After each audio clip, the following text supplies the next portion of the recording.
Magandang hapon sa inyo lahat yan. Pasensya na po, paminsan-minsan na po tayo makapag-upload ng ating mga video. Ayan, nandito po tayo sa laot. Nandito tayo sa gitna ng dagat.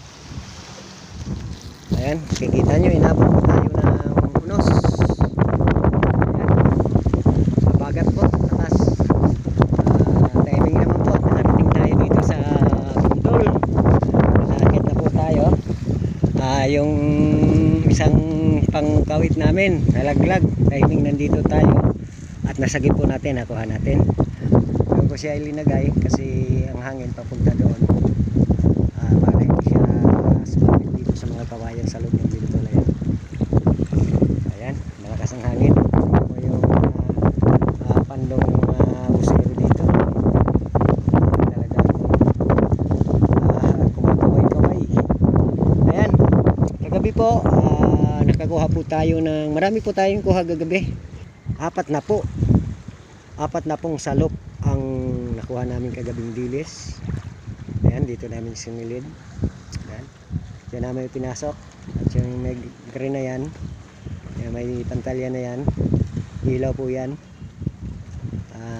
Pinailawan po yan dyan pagka medyo madilim na. Battery pong ginagamit namin dito, 12 volts. Ayan, matibay po ang pagkakagawa ng bintol dito ng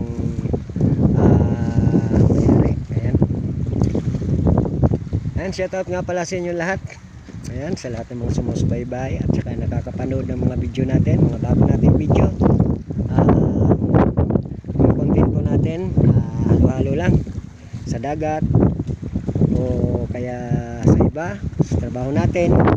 Pag may trabaho tayo, lalo na po pagka walang kuhang isda, minsan nagsa-sideline po tayo ng paggawa ng bahay. Minsan po may kumukuha sa atin na magkarpintero ng bahay.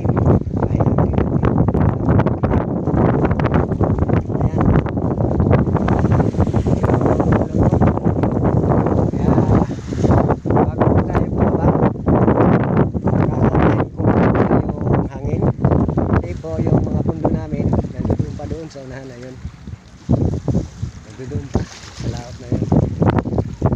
Tapos dinadala namin dito sa loob ng bintol yung bangka namin. Tapos dyan sa gitna na yan, dyan namin inaangat po yung lambat sa gitna na yan. Tapos pag may dilis po, kahit anong isda, pusit o kaya itong tinatawag na alamang, inaangat na po yung bawat gilid dito ng lambat. Ayan, ayan, lambat po yan sa ilalim. Pag naangat na po yan, makikita na po yung isda, dilis ba kaya o kaya yung tugnos sa ibang lugar, yung maliliit na dilis na masarap po talagang kainin yun. Yun po ang pinakamahal dito sa amin. Tapos yung sinasabing hipon, yan sa gitna na makukuha. Ayan, unti-unti na pong may hina ng hangin. Ayan, yung kabilang dito. Dito muna tayo magpapalipas ng hangin, habagat at saka ng malalaking alon. Ayan po yung nagdala ng malakas na hangin, habagat, yung ulap na yan. Kasi medyo umambon po ngayon dito. Mabuti lang at ambon, hindi po malakas yung ulan. Salamat naman po sa Panginoon at medyo madaling kumalma kasi ang habagat po guys. Dito sa ang habagat na hangin po ay madali lang pong kumalma. Tapos yung alon niya malalaki rin, kaso nga lang yung sunod-sunod, yung halos dikit-dikit sila, papansin niyo. Hangin amihan naman po ang tumira dito sa amin. Malakas, tapos malakas na hangin, tapos malaking alon, pero malalayo siya. Ngayon na naman tayo magpapatuloy ng pagbibideo natin. Pagkakuha tayo ng dilis, try po natin kung kaya natin mag-video. Try po natin kung kaya natin mag-video, no? Mamayang gabi. Kagabi po hindi ako nakapag-video kasi isa po ako rito sa Bintol, naging busiro po tayo.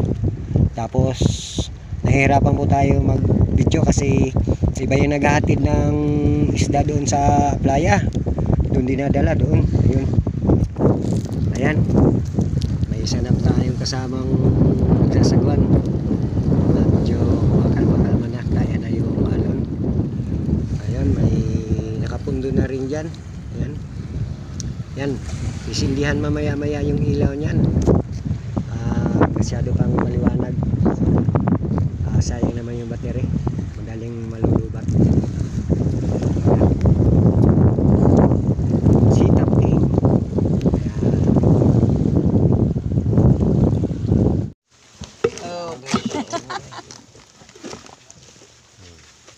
Ano yan? Apel na tong inahan sa bulinaw. Kuha anay. Zero man ta.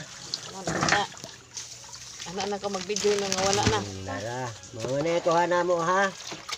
Kay, di man ta ka-video nga tugod sa loud good kay ibaw na mo nga ham. Inos man gani ha, ngit-ngit pag yun dito.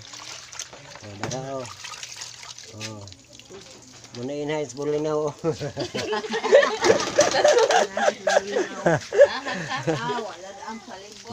Kaya isa na na. Gabi, daghan minto ha. 130 kagantang. Mot-mot ko na ba? Daghan. Nanglayap ang mot-mot. Ayan. May ice na yan. Para yan kay Madam Alma. Oh, yan. Para yan kay Ma'am Alma yan. Ayan. Ang ganda. Kasing ganda niya. Good.